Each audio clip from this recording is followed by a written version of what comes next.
In the Constitution, the Founding Fathers knew that they needed to have equal representation across the states. And so that was why they mandated that a decennial census be done every 10 years to make sure that the population was counted accurately and representation was fair.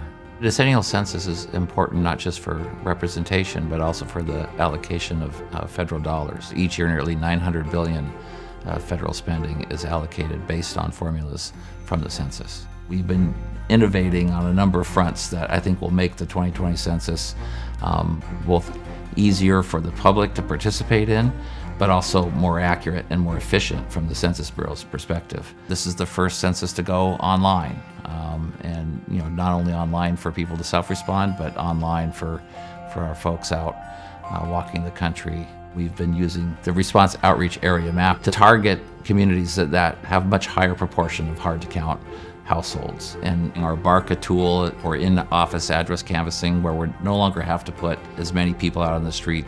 We use all the modern tools of geographic information systems.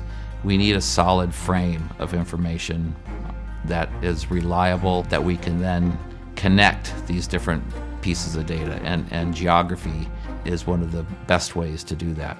The Census Bureau tries to make sure that when we produce statistical information that it's valuable to as many users as possible. Not all users are going to be able to consume data in tables and do complex analysis on it. So visualizations like maps is a great way to provide complex information in a condensed, easy to visualize format. Every data collection that the Census Bureau does of both households and businesses is done on a pledge of confidentiality. We don't share that information with other government agencies or with the private sector in any form that can identify an individual person or business. We take that oath very seriously at the Census Bureau, and it's what actually gives us high quality survey and census data with which to do our jobs. Census data is used every day by companies across the country and looking at consumer trends and where to locate,